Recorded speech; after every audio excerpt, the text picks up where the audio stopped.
ప్రభుత్వాన్ని ఏర్పాటు చేస్తామంటారు కదా, ఏమైనా జరగవచ్చు 6 నెలల తర్వాత.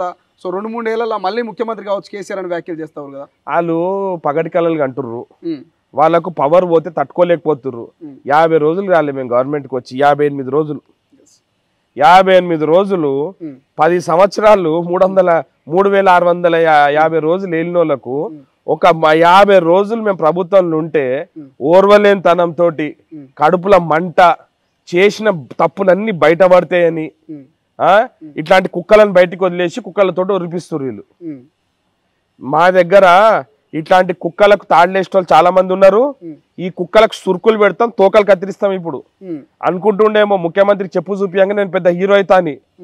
ఇదే చెప్తున్నా ఆయనకు, 7 వచ్చినావు రబ్బర్ చెప్పులు వేసుకుని హైదరాబాద్కి వచ్చి 25,000 చెప్పులు తీసుకొని చూపిస్తుంటే ప్రజలు అర్థమైతలేదా నువ్వు ఏమేం చేసినావో?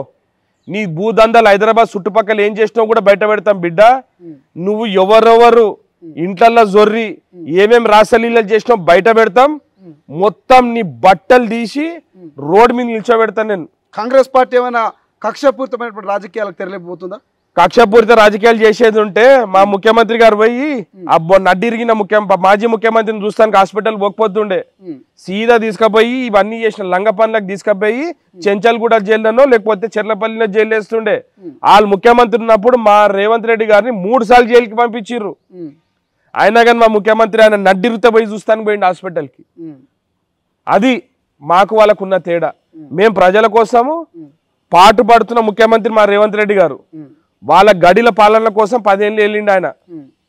వాళ్ళు వాళ్ళ కొడుకు అల్లుడు బిడ్డే ఏలిడిచిన తోకిడిచిన అల్లుళ్లకు మేనల్లుళ్లకు లేకపోతే ఇంకొకరికి అందరికి ఉద్యోగాలు ఇస్తానికి రాలే రేవంత్ రెడ్డి గారు ముఖ్యమంత్రి. రేవంత్ రెడ్డి గారు ముఖ్యమంత్రి అయినాక మీరు చూడండి పరిపాలన ఎట్లుందో ఇప్పుడు. కానీ ఒక తిమింగలను బయట పెడుతున్నాం. ఇప్పుడు కేసీఆర్ ముఖ్యంగా నిన్న తెలంగాణ భవన్లో అంటున్నాడు, సో ఇటువంటి హేమాహేమీలు ఎంతో మందిని చూసినాం, సో వీళ్ళెంత అనేటువంటి రీతిలో మాట్లాడుతా ఉన్నాం. మేము మొదటి నుంచి చెప్పుకుంటూ వస్తున్నామండి. ఆయన ఒక పిట్టల ద్వారా నెత్తి మీద టోపీ పెట్టుకొని ఫామ్ హౌస్ లో తిరిగినట్టు కాదు. మొన్నటి దాకా నీది నడిచి సాగింది కాబట్టి సాగినంత కాలము నా అంత గొప్పవాడు లేడని ఒక వెనక సామెత ఉంది అన్నాడు. సాగకుంటే ఏం చేస్తారు, చకితబడి కింద పడిపోతారంట. రేపొద్దున ఈ మునగాడు మునగాడు పెద్ద పెద్దలను చూసినట్టుండు కదా. ఒక్కసారి మా మునగాన్ని చూసి అసెంబ్లీలో ఎదుర్కోమని చెప్పండి. మా మునగాన్ని ఒక్కసారి అసెంబ్లీకి వచ్చి ఎదుర్కొంటే అప్పుడు తెలుస్తుంది కేసీఆర్కి రేవంత్ అన్న అంటే ఏందో.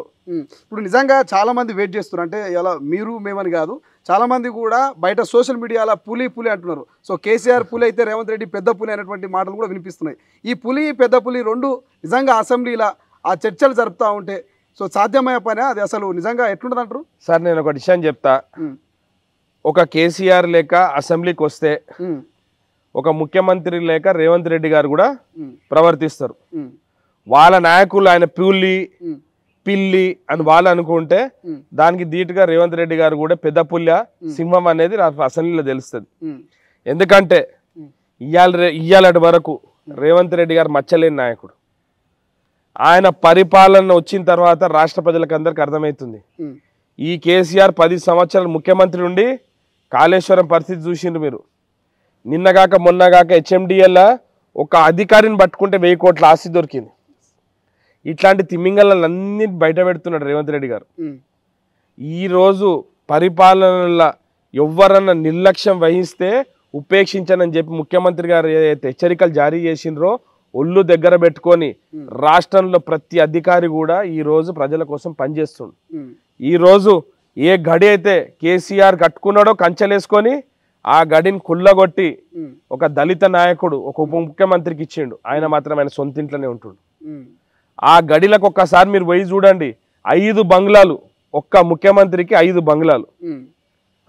దాంట్లో ఒక కుక్కకు అలా కుక్కకు చచ్చిపోతే బంజారాస్ పోలీసు కేసు పెట్టిండు కదా, ఆ కుక్క కోసం వసతి కల్పిస్తానికి 25 లక్షలు ఖర్చు పెట్టిందండి. యువన్ సొమ్ము ఇది కేసీఆర్ అయ్యదా లేకపోతే కేసీఆర్ తాతదా? వాళ్ళ జాగిరా ఇదంతా? అట్లా దోసుకొని తిన్నాడు రాష్ట్రాన్ని. అన్ని కోట్లు పెట్టి కట్టాల్సిన అవసరం లేకుండే. ఈరోజు దేవుడు తగిన శాస్తి చూపించిండు, అందుకే తీసుకుపోయి ఆడ పడేసిండు. మళ్ళా నేను ఒకటి చెప్తున్నా, రాష్ట్ర ప్రజలకు మీరు 10 సంవత్సరాలు మీరు ఏం చేసిందనే దాని మీద మీరు తప్పకుండా మీరు అసెంబ్లీకి రావాలి. నువ్వు పులి, పెద్ద పులి, సింహము ఇది అని పెద్ద పెద్ద ప్రగడపాలు బయట మాట్లాడు కాదు. నువ్వు అసెంబ్లీకి రావాలి, అసెంబ్లీలో చర్చ జరగాలి, ఆ చర్చలో నువ్వు ఏం చేసినావు అనే దాని మీద నువ్వు ప్రజలకు అందరికి కూడా జవాబు ఇవ్వాలి.